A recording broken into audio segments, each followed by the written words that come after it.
Hi hello friend, आप सभी कैसे हैं। मैं उम्मीद करती हूँ कि आप सभी अच्छे से होंगे। आज मैं आपसे इस वीडियो में डिस्कस करूँगी कि जब आपका एम्प्लॉय ट्रांसफ़र हो जाता है तो आपको कौन सी बातें हैं जो याद रखना बहुत ही ज़रूरी होता है, क्योंकि ये छोटी छोटी बातें होती हैं जो आप याद रखोगे तो आपके काफ़ी चांस हो जाते हैं आईवीएफ में सफल होने के। ये कौन सी 6 बातें हैं जो आपको याद रखना बहुत ही ज़रूरी है एम्प्लॉय ट्रांसफ़र के बाद, क्योंकि जब मैंने अपना आईवीएफ कराया था तो मैंने भी ये जो है 6 बातें जो है याद रखी थी, जिससे मुझे आईवीएफ में सफलता प्राप्त हुई है। वही 6 बातें मैं आपको इस वीडियो में बताऊंगी। सबसे पहले जो है, जब आपका एम्प्लॉय ट्रांसफ़र हो जाता है तो आपको याद रखना है कि आपके जो डॉक्टर ने कितने एम्प्लॉय ट्रांसफ़र किए, 1 किया या 2 किया, उसके एम्प्लॉय की जो है ग्रेडिंग क्या थी, ए ग्रेड के थे या बी ग्रेड के थे या सी ग्रेड के थे, और जो एम्प्लॉय जो थे आपके ट्रांसफ़र जो है कौन से दिन के किए, यानी कि डे 3 के किए या डे 5 के किए। ये जानकारी जो है आपको होना बहुत ही ज़रूरी होता है। बाई चांस ऐसा होता है कि आपका आईवीएफ में जो है आपको सफलता नहीं मिलती है, तो आपको जानकारी होना बहुत ही ज़रूरी है कि मेरा जो एम्प्लॉय था, पहले जो मेरा एम्प्लॉय ट्रांसफ़र किया था डॉक्टर ने 3 डे का किया था, तो मुझे जो है सफलता नहीं मिली। जब डॉक्टर्स आप जो है दूसरी बार चांस लेंगे तो डॉक्टर्स उसमें जो है कुछ चेंज करेंगे, यानी कि आपका डे 5 का ट्रांसफ़र करेंगे। ब्लास्टोसिस जो एम्ब्रॉय होता है वो हमारे डे 5 का होता है, उसको ही हम ब्लास्टोसिस एम्ब्रॉय ट्रांसफ़र कहती हैं।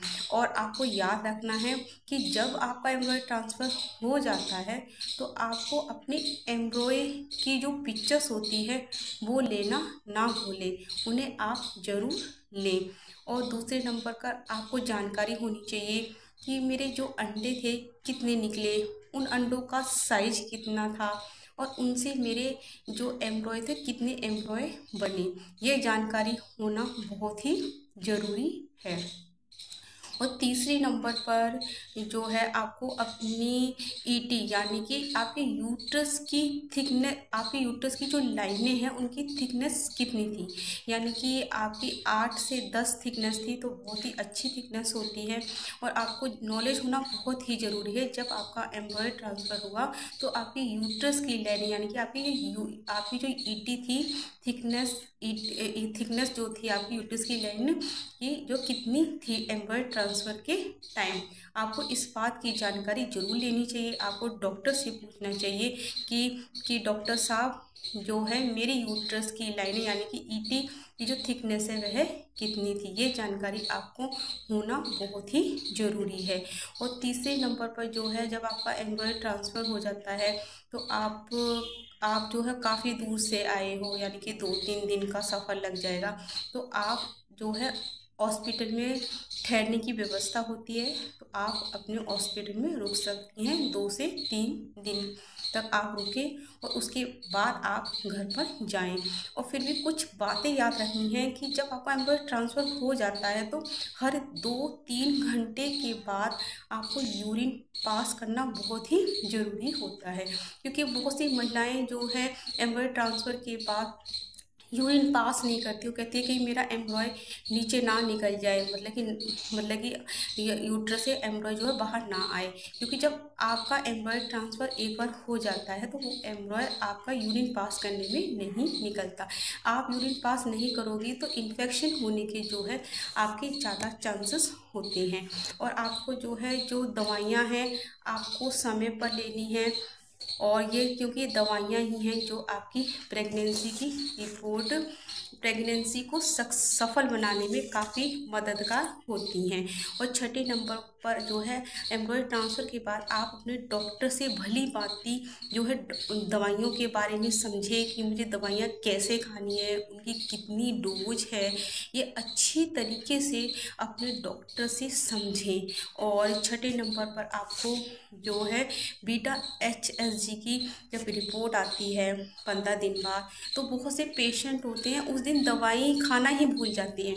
वो कहते हैं कि जब प्रेगनेंसी की रिपोर्ट आएगी यानी कि बीटा HCG की रिपोर्ट आएगी तभी हम दवाई खाएंगे। ऐसी गलती आपको बिल्कुल भी नहीं करनी है। आपकी प्रेगनेंसी की रिपोर्ट तब तक कंफर्म नहीं हो जाती जब तक आपको अपनी दवाइयाँ बंद नहीं करनी है, रेगुलर खानी है। दवाइयाँ आपको 1 हफ्ते जो है एक्स्ट्रा लेके चलनी है। और जब फिर भी आपको IVF में सफलता नहीं मिलती है, आप निराश ना होएं। आगे आगे आपको बढ़ना चाहिए, ना ही आपको हिम्मत हारनी चाहिए और धैर्य बनाए रखना चाहिए। एक दिन आपको सफलता ज़रूर मिलेगी। जैसे मुझे IVF में सफलता मिली, मुझे IVF में जो है 3 साल के बाद मुझे IVF में सफलता मिली और मैंने हिम्मत नहीं हारी है। इसलिए मैं कहती हूँ कि आप भी हिम्मत ना हारें और आगे बढ़े। एक दिन आप भी माँ बनोगी।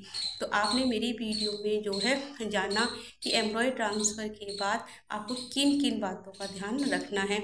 अगर आपके मन में कोई क्वेश्चन आता है तो आप कमेंट सेक्शन में ज़रूर पूछें, मैं आपके आंसर देने की कोशिश करूँगी। मैं आपसे नेक्स्ट वीडियो में मिलती हूँ।